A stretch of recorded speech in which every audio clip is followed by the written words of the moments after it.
नमस्कार मित्रों, आज मैं आपसे बहुत ही अच्छे विषय पर बात करने वाली हूँ। आप घर पर ही कोचिंग सेंटर, ट्यूशन सेंटर कैसे चला सकती हैं। आप घर से बाहर नहीं जा सकते, घर में ही आपको रहकर कुछ काम शुरू करना है जिसमें कुछ ज़्यादा इन्वेस्टमेंट की भी ज़रूरत नहीं है और आप पढ़े लिखे हैं, आपका मन है कमाने का, अपने लिए कुछ करने का, अपनी पढ़ाई का प्रयोग करने का, तो आपके लिए सबसे बेस्ट ऑप्शन यही है कि आप घर में कोचिंग सेंटर खोल सकते हैं। सक्सेसफुल कोचिंग सेंटर या ट्यूशन सेंटर खोलने के लिए आपको कुछ प्लानिंग, कुछ योजना बनाकर, कुछ टिप्स एंड ट्रिक्स के साथ ही यदि आप काम करेंगे तो आपको निश्चय ही उसमें सक्सेस मिलेगी।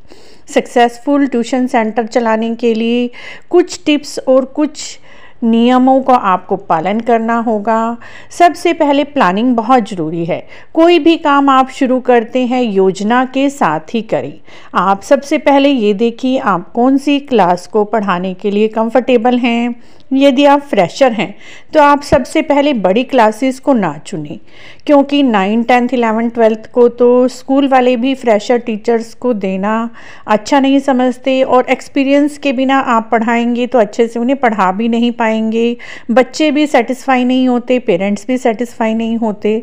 यदि आप फ्रेशर हैं और कोचिंग सेंटर शुरू करना चाहते हैं तो ये काम आप घर में सबसे पहले छोटी क्लासेस को पढ़ाने से शुरुआत करें।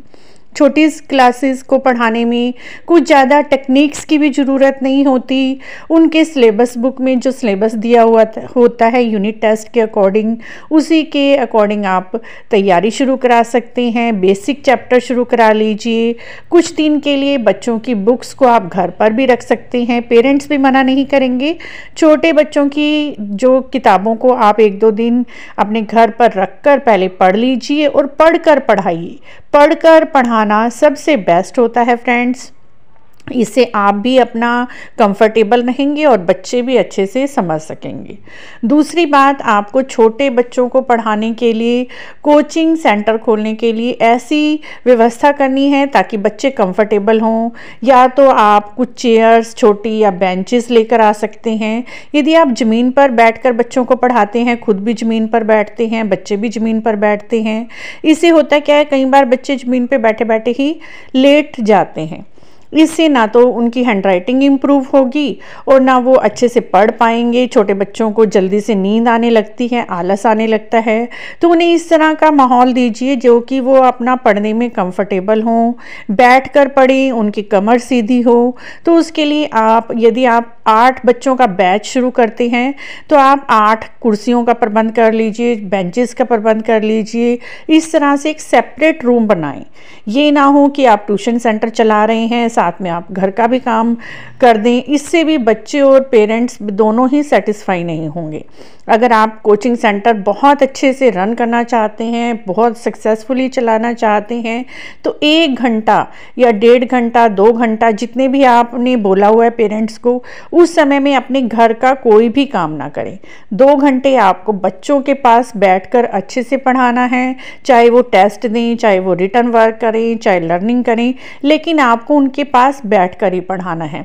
यदि आप घर में बैठे हुए ही साथ में अपने घर का भी काम शुरू कर देते हैं, इससे आपकी इमेज खराब होती है। छोटे बच्चे हर बात अपने पेरेंट्स से शेयर करते हैं। आजकल पेरेंट्स भी अपने बच्चों से सब कुछ पूछते हैं, मैडम क्या कर रहे थे, मैडम घर का काम तो नहीं कर रहे थे। इससे आपके ट्यूशन सेंटर की अच्छी इमेज नहीं जाएगी। यदि आप अच्छे से पढ़ाएंगे तो वो दूसरे पेरेंट्स को भी बोलेंगे ये टीचर तो बहुत अच्छा पढ़ाते हैं, और आपके कोचिंग सेंटर की ग्रोथ बढ़ेगी, बच्चे और ज़्यादा आएंगे। तीसरी बात, यदि आपके पास ज़्यादा बच्चे आते हैं, कोई 8th क्लास का आ रहा है, कोई 7th का, कोई 6th का, 4th का, LKG का, UKG का, तो आप 2 बैचेस में पढ़ाइए। क्योंकि यदि आप सारे ही बच्चों को इकट्ठे पढ़ाएंगे तो आप भी कंफर्टेबल नहीं होंगे और बच्चों का भी सिलेबस अच्छे से पूरा नहीं हो पाएगा। या तो आप 2 घंटे दे रहे हैं तो एक बैच को 1 घंटे में पढ़ाएं, जिसमें आप नर्सरी से 5th तक के बच्चों को रख सकते हैं और 6th, 7th, 8th के बच्चों को नेक्स्ट बैच में बुलाइए। इस तरह से बच्चों का बैच बना दीजिए। यदि आपके पास बच्चे ज़्यादा आ जाते हैं, क्लास वाइज यदि आप इकट्ठे पढ़ाएंगे तो आपको भी समझ नहीं आएगा, अच्छे से नहीं पढ़ा पाएंगे और बच्चों का भी सिलेबस कंप्लीट नहीं होगा। इस तरह से मित्रों, यदि आपको छोटा सेंटर शुरू करना है तो शुरुआत आप छोटे स्केल पर छोटे बच्चों को पढ़ा कर करें। जब आपको कुछ महीने छोटे बच्चों को पढ़ाने में आप कंफर्टेबल हो जाते हैं, आपको थोड़ा एक्सपीरियंस हो जाता है, उसके बाद आप टीजीटी और पीजीटी की क्लासेस को पढ़ाना शुरू कर सकते हैं। ये बहुत ही अच्छा बिजनेस है।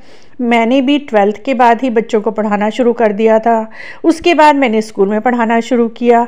तो आप घर पर अपनी छोटे स्केल से इस बिज़नेस को शुरू करें। ट्यूशन सेंटर आजकल बहुत अच्छे चलते हैं। पेरेंट्स भी बच्चों को ट्यूशन सेंटर पर भेजना चाहते हैं। बच्चे घर में पढ़ना पसंद नहीं करते। पेरेंट्स के पास भी इतना समय नहीं होता कि वो अपने बच्चों को पढ़ा पाएँ, और कई बच्चे अपने पेरेंट्स से पढ़ते भी नहीं हैं। तो आप अपने आसपास के, अपने पड़ोस के बच्चों से ही छोटी शुरुआत करें, तो देखना आपका कोचिंग सेंटर जल्दी ही बहुत अच्छे स्केल पर शुरू हो जाएगा। प्लानिंग के साथ करें। कोई भी काम प्लानिंग से सीख कर करेंगे तभी आपको करना आएगा। उसके बाद आप कुछ वीडियोस भी यूट्यूब पर देख सकते हैं। हम भी समय समय पर आपके लिए पढ़ाई से संबंधित, कोचिंग सेंटर से संबंधित और टीचिंग से संबंधित बहुत सारे वीडियोस अपलोड करते रहते हैं। आप हमारे चैनल पर बने रहिए। आपको हमारी आज की है छोटी सी जानकारी अच्छी लगी है तो प्लीज़ हमारे चैनल को इसी तरह की और जानकारी के लिए आप सब्सक्राइब कर सकते हैं। हर रोज़ मैं आपके लिए एक नई वीडियो लेकर आती हूँ।